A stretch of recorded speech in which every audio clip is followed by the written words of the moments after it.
All right, folks, it's Jason here, and I am doing a duplex conversion in Mississauga. So you can see you get the bin back here. For those that are watching me from out of province or in the US, in Mississauga, where I'm located in Ontario, Canada, when you do duplex conversions, of course, you have to comply with all the municipal requirements and the provincial requirements. But enough of that, I'll take you guys inside and I'll show you how crazy this property actually is. Okay, folks, we're inside now, the basement portion of this duplex conversion. I'm going to show you what happened, why is it all the way back to the studs in just a second. So the duplex conversion we're doing right now, as mentioned, we're in Mississauga. We are kind of stuck with what the inspectors want, and of course the Ontario Building Code, and what the provincial guidelines are for legal duplex conversion. So with this property here, we tried to go with just what was existing. The inspector came through and said, due to the age of the property, and we've opened up some stuff downstairs, I can see what's behind the walls that's not really to code. So he said, take everything out. So what we've done here is we've pulled the ceiling out. It's all had drywall, of course, on that. And what the inspector wants is Roxol, which is the safe and sound stuff, which is sound barrier and fire retardant, and 5/8 drywall, all through anything that separates here too. So I'll show you over here. This part of the stairwell, there's nothing really behind this, so we can actually just put the 5/8 drywall on that there too.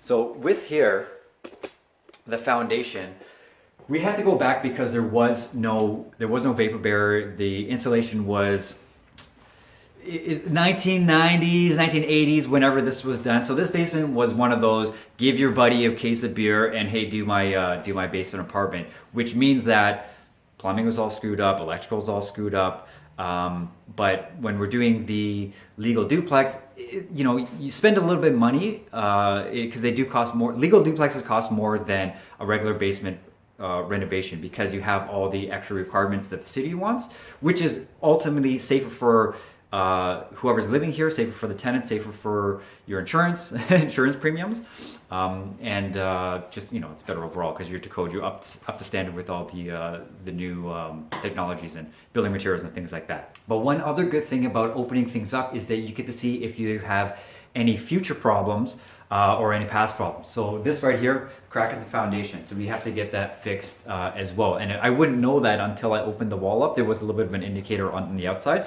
but there was no water marking. So I didn't know how bad it was, but now that it's opened up, I can see that, yeah, I should have done that. Or it's good that we did it because now I can fix the problem versus if we just left it as is and then it starts to leak later, they gotta pull everything out.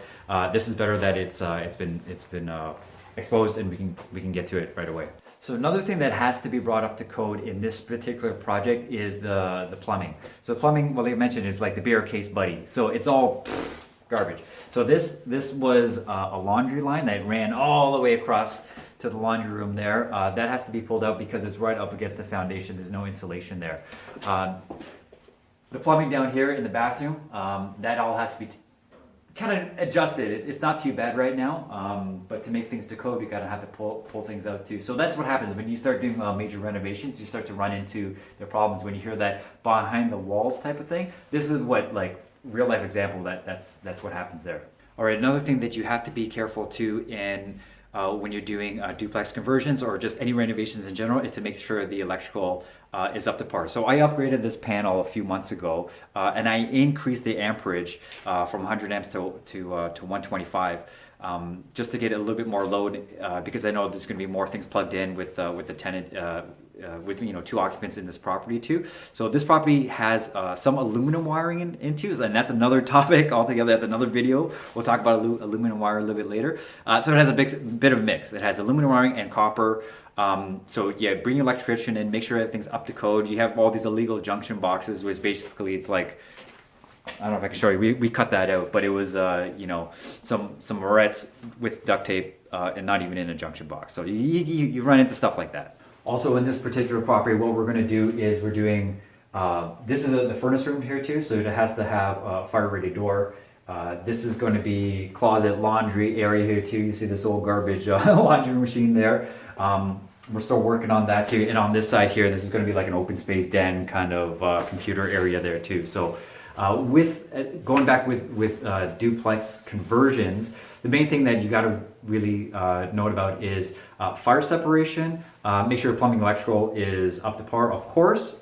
Sometimes it is, sometimes it isn't. Now with this old property, I didn't have to cut in a separate entrance. So I am paying a little bit more because I have to kind of fix things, but I'm saving money on digging a stairwell to do a separate entrance and run that to like the weeping tile and stuff like that. So actually I don't mind that.